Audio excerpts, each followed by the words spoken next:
C'est vrai que c'est classique parce que j'en faisais déjà tout petit. Pendant toute une époque, quand j'étais ado, je voulais faire du jeu vidéo, puis finalement, j'ai fait du graphisme pendant pas mal d'années. Et il y a eu un moment où j'ai voulu recoller à mes premiers amours et faire de la bande dessinée. Et là, j'ai commencé à envoyer des projets. Nicolas Karamidas. Non, c'est pas vrai. Tout petit, ouais, j'ai lu tous les classiques. Quels auteurs en C'est la première fois qu'on se pose cette question. Oui, parce qu'à chaque fois, c'est vrai que c'est tellement vaste que je sais pas quoi répondre. En fait, il y en a vraiment beaucoup. J'ai vraiment tout lu, énormément de bandes dessinées. Si je dois en citer un parmi d'autres, en fait, à une époque, c'était Bill Watterson sur Calvin Hobbes. Il m'a vraiment donné envie de dessiner. Il y a eu Zep beaucoup aussi. Ça, c'est les auteurs qui m'ont marqué quand je me suis vraiment mis à la bande dessinée à la fin de l'adolescence, en fait. Oui, il y a des réminiscences, Mon ami Grom, c'est vraiment une série qui fait appel à tout ce que j'ai aimé quand j'étais enfant. Donc ça peut partir d'Astérix avec à Tintin pour le côté Yeti. Il y a le côté dans le graphisme très très dynamique. Il y a Calvin Hobbes. En fait, c'est vraiment un condensé de toutes mes lectures enfantines. Mon ami Grom. Alors en fait, j'avais participé à un concours organisé par Glénat en 99, qui était un concours qui consistait à rechercher un auteur pour les années 2000. Donc j'ai pas gagné le concours, mais par contre les éditions Glénat m'ont contacté en me demandant ce qui m'intéressait, qu'est-ce qui m'intéresserait à faire chez eux. Et moi, en tant que fan de Zep, je voulais rejoindre l'équipe de Cho. Donc ils m'ont mis en contact avec Jean-Claude Camano qui s'occupait du journal, et le contact a été bon. On s'est très bien entendu. Et donc assez vite, j'ai suivi le parcours traditionnel de tous les jeunes auteurs de choses, c'est-à-dire participer au journal, à la vie du journal à travers des strips, des jeux, des animations diverses, tout en proposant des projets de bande dessinée régulièrement, qui étaient régulièrement rejetés jusqu'au moment où j'ai réussi à en faire accepter un. Mais d'ailleurs, Mamet est né à l'époque. Dans les premiers projets que j'ai proposés à Cho, il y avait déjà Mamet. Et j'avais vraiment envie de rejoindre cette équipe qui me plaisait, qui correspondait à quelque chose de nouveau dans la bande dessinée jeunesse. Et c'était là vraiment où je me sentais capable de faire des nouvelles choses. J'étais proche de leur graphisme, j'étais proche je trouvais que ça renouvelait vraiment la bande dessinée jeunesse, qu'il y avait vraiment un renouveau et graphique, et dans le ton, et dans les thèmes abordés. J'avais l'impression qu'il y avait une grande liberté de ton, surtout, et ça s'est vérifié. Je pensais que justement on pouvait vraiment aborder beaucoup de choses très différentes qui en général n'étaient pas abordées dans les autres collections jeunesse.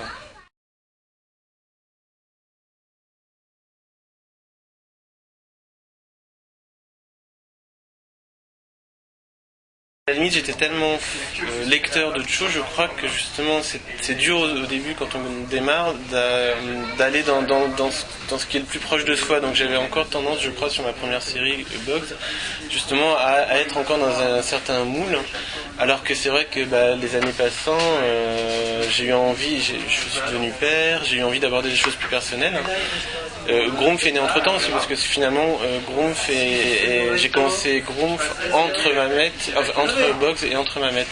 Donc déjà j'avais commencé à aborder des thèmes plus personnels, et donc avec Mamet justement j'avais un peu envie de casser. Je savais que j'avais la liberté dans le show justement d'aborder des thèmes plus personnels ou plus sensibles, la santé, la mort, la vieillesse.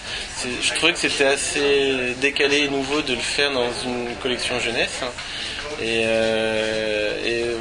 donc voilà, c'était une sorte de maturité, de désir du coup aussi de changer le graphisme, de me renouveler complètement.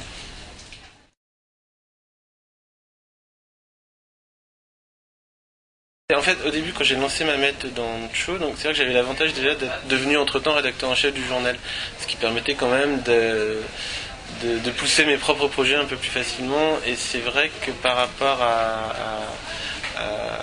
la série en elle-même, j'avais un peu mis en avant le personnage de Maxou pour mes toutes premières pages, comme alibi un peu jeunesse pour la série. Alors qu'en fait, assez vite, à partir du moment où la série est passée dans le journal et on a eu des retours positifs assez rapidement, j'ai assez vite développé le côté club du troisième âge, toutes les copines dans la série. C'est juste que j'ai fait comme Ahmed, je me suis attaché à lui et finalement je l'ai gardé. Mais au début, justement, j'avais vraiment très peur de tomber dans l'excès inverse et de raconter plus un quotidien de jeunes enfants avec une mamie qui tourne autour. Donc, c'est l'avantage du journal, en fait, c'est qu'en publiant des pages régulièrement chaque mois, le journal, donc l'album se construit donc au fur et à mesure. Et c'est vrai que j'ai assez vite été rassuré finalement par tous les commentaires que je recevais au journal. Et donc, ça m'a vraiment donné la force de pousser, donc justement de développer donc toutes les mamies, de parler de la mort en emmenant Mamette au cimetière, voir son mari qui était décédé.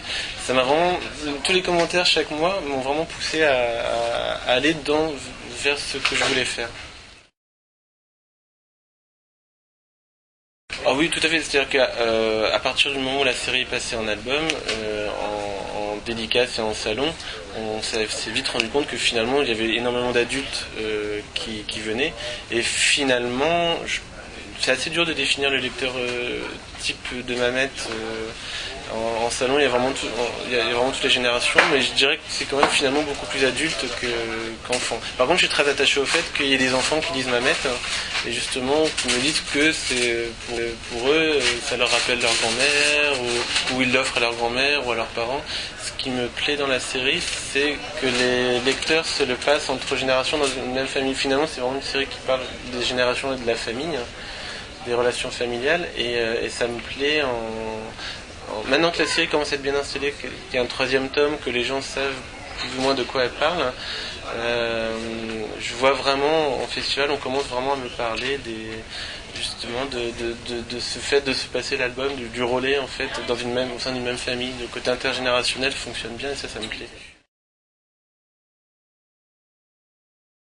La série parlait vraiment de ça, c'est que justement le problème de communication entre familles, je voulais un peu jouer sur le fait aussi que de plus en plus on conçoit on écrit pour un segment d'âge, on écrit pour des tranches spécifiques. C'est vrai qu'en dédicace, quand on me demande à quel âge est destinée la série, je ne sais pas répondre et j'aime même pas répondre à cette question parce que je trouve que finalement c'est au lecteur après de se faire une idée et j'aime bien le fait que chacun puisse y trouver quelque chose à n'importe quel âge en fait. C'est vraiment la thématique de la série, c'est vraiment mon travail sur la série. J'aime bien qu'un enfant de 8 ans me dise que ça l'a beaucoup fait rire Mamette avec son caddie en train de courir au milieu des pigeons, et que par contre un adulte va me parler de la nostalgie de la série. Ça me plaît que chaque âge y trouve une lecture différente. Un enfant va pas du tout voir la nostalgie de la série parce que pour lui la nostalgie c'est un sentiment qu'il connaît pas forcément en vivant dans le présent. Ce sont les adultes qui vont me dire cette série elle est un peu nostalgique, un peu triste. Les enfants voient pas du tout le côté triste de Mamette, ils y voient quelque chose de dynamique, de rigolo parce que les mamies de la série sont marrantes. Et donc j'aime bien ce fait que justement chacun en parle différemment. Et alors quand en salon justement on me dit que quand une mère de famille me dit que ça a permis de parler de plein de choses avec son enfant, là je suis ravi parce que si en plus ça a permis d'ouvrir